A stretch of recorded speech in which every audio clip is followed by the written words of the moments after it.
All right, let's get right into it. If you're a business owner, especially here in California, that moment you decide to sell, well, it's one of the biggest of your life. But right after that decision comes another one that's just as critical. Who are you going to trust to guide you through it all? I mean, think about it. We're talking about your life's work, all those years of sweat, risk, and dedication, all wrapped up in a single company. Choosing who represents you isn't just some business decision. It's a legacy decision. And if you get it wrong, it can have some pretty serious consequences. This quote from a veteran California advisor, man, it just hits home. In my experience, a deal almost never falls apart just because of the price. It's usually because the owner picked the wrong guide for the journey, someone who set the wrong strategy right from day one. And that's the exact mistake we're going to help you avoid today. So, how do you make the right choice? We're going to give you a simple but really powerful framework to cut through all the noise. And you know what? It all starts with one single, very important number. So, what's the magic number? $50 million. Now, look, this isn't some rigid hard and fast rule, but in the world of M&A, it's pretty much the most common dividing line. Just understanding where your business sits relative to this number is your first and maybe your most important clue for figuring out which path to take. And just so we're all on the same page, that $50 million refers to your company's enterprise value, or EV. The easiest way to think of it is as the total price tag, the value of the business itself plus any debt on the books. It's the real number that buyers and advisors are looking at to size up a deal. That number is the first part of our decision framework, which is built on three really simple pillars: size, complexity, and control. How big is your company? How complicated is this deal going to be?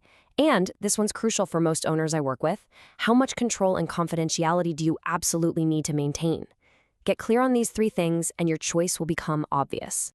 So, with that framework in mind, let's meet the two main players you'll be choosing between: the M&A advisor and the investment banker. Now, they might sound similar, but believe me, their processes are worlds apart. This chart really lays out the two different worlds. M&A advisors, they live in that owner-led space, typically under the $50 million mark. Investment bankers, on the other hand, they're built for the bigger, more institutional deals. And that one distinction, size, drives absolutely everything else, from the way they run the process to how they handle your company's secrets. You can really see this difference in philosophy in the process itself. An M&A advisor uses what I call a rifle shot approach. It's quiet, it's targeted, it's discreet. They reach out to a handpicked list of ideal buyers.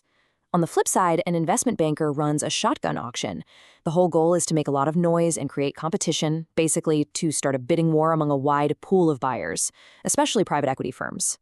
Totally different playbooks. And here's where it gets very real for California business owners: confidentiality. An advisor's controlled process means your company's identity is kept secret until the very last possible moment. In a banker's broad auction, the word gets out to a lot more people, a lot earlier. And that means the risk of your competitors, your customers, or even your key employees finding out you're for sale, well, it goes way up. Okay, let's make this real. How does this framework actually apply to businesses here in California? We'll look at two classic scenarios: a mid-sized manufacturing company and a larger IT services platform. So take that manufacturing company. Their biggest fear is market disruption. They absolutely cannot risk competitors spooking their customers or having their key employees get anxious and start looking for the door. For them, a discreet, targeted process run by an M&A advisor isn't just a preference, it's a flat-out necessity. It keeps everything quiet. Now, let's flip the script and look at the IT services company. Their game is completely different. The goal isn't just to sell, it's to find a financial partner, like a private equity firm, who can fund a national expansion. And really, the only way to do that is to create maximum competition for the deal. An investment banker's broad auction is totally tailor-made for this exact scenario. It makes sure every potential financial buyer sees the opportunity and hopefully bids up the price. So you've used the framework, and you probably know which path you're leaning towards. What's next? Well, before you even pick up the phone, you've got some homework to do. Getting your house in order first is absolutely non-negotiable.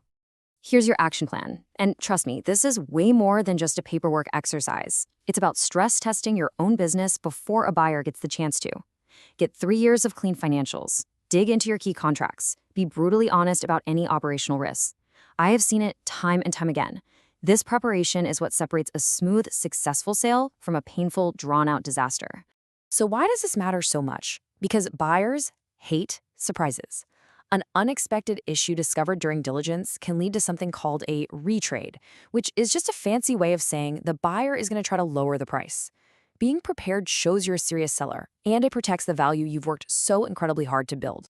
Okay, let's fast forward a bit. You've done the prep work, you've chosen your path, and you're about to sign that engagement letter. Before you put pen to paper, let's do one final 1-minute briefing on the most important asset your new partner will protect: your confidentiality. A professionally run process always unfolds in careful stages. It starts with a blind teaser, which has zero identifying information. Only after a potential buyer signs a strict NDA do they get to see the detailed confidential memo, or CIM. And full access to your data? That only comes after they've been thoroughly vetted. Each step is about them earning your trust, not the other way around. And this brings us right back to that fundamental choice.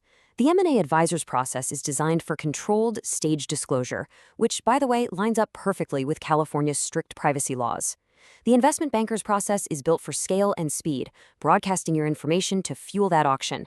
One is a fortress, the other is a megaphone. So, as you stand on the brink of this massive decision, the final question isn't just who can sell my business, it's who will protect it.